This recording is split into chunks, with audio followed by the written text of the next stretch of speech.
Episode 1: The Magical Flute. In a small town called Oraku in Nigeria, there lived a young boy whose name was Emeka. A lean 10-year-old Nigerian boy with sparkling eyes plays his treasured wooden flute barefoot in tattered clothes and close-cropped hair. Was a happy child who always had a big smile on his face.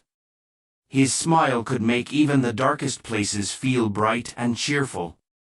More than anything else, a lean 10-year-old Nigerian boy with sparkling eyes plays his treasured wooden flute barefoot in tattered clothes and close-cropped hair. Loved to play outside and run around in the fields and forests near his home.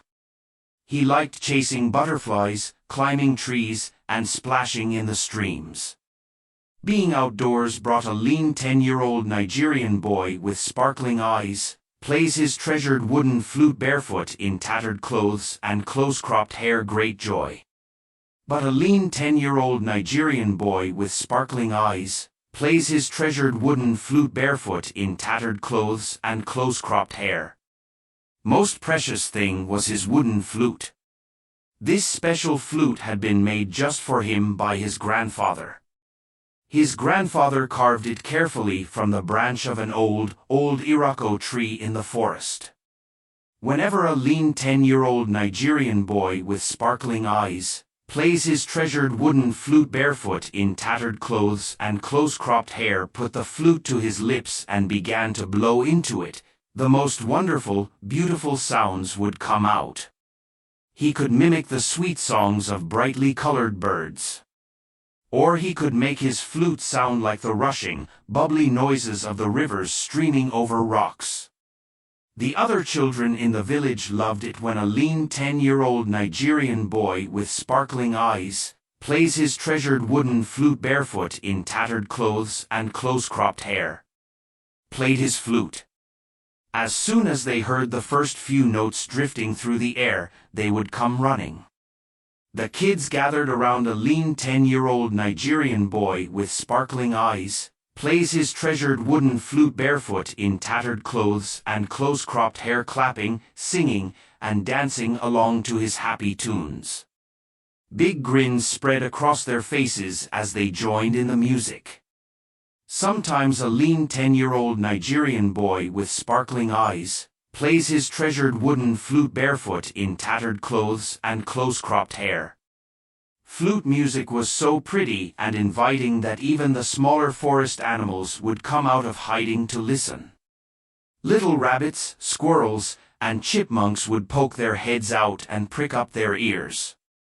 But not everyone in Oraku town appreciated a lean 10-year-old Nigerian boy with sparkling eyes plays his treasured wooden flute barefoot in tattered clothes and close-cropped hair flute playing. Whenever groups of wandering musicians and praise singers passed through, they scolded and looked down on the boy. A flute is meant for storytelling and special ceremonies, not childish melodies, the musicians said in stern voices. If you don't learn the proper, traditional flute songs soon, you will never become a true flute master. These harsh words did not bother young lean 10-year-old Nigerian boy with sparkling eyes plays his treasured wooden flute barefoot in tattered clothes and close-cropped hair, however. As long as the music from his flute made himself and his friends feel happiness, that was enough for him. The lean 10-year-old Nigerian boy with sparkling eyes plays his treasured wooden flute barefoot in tattered clothes and close-cropped hair. Did not need to become a master musician. One year, the hottest dry season anybody could remember arrived in the lands around Oraku town. Weeks passed without a single raindrop falling from the sky. The sun beat down harshly day after day.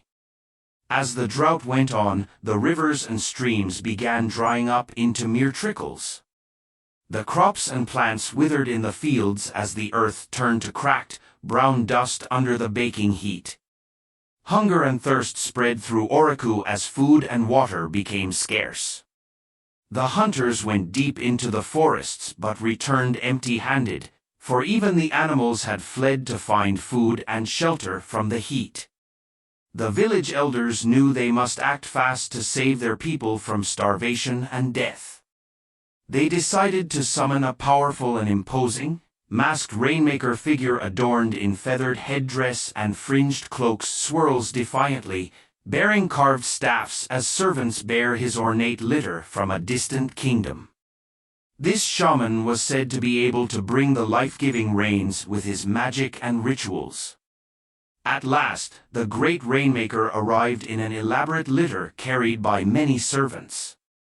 He wore striking clothes covered in feathers, shells, and bones. The rainmaker boasted that his rains could refill the dried riverbeds and rejuvenate the dying trees and crops of Oroku town. But in return for his services, he demanded a vast fortune in ivory, gold, and jewels as payment. The poor villagers had little in the way of riches to pay the rainmaker's exorbitant fee. But they promised to give whatever treasures and valuables they had, for their very lives depended on the rains returning. For 3 long days and 3 long nights, the rainmaker performed his rituals and dances beneath the scorching sun.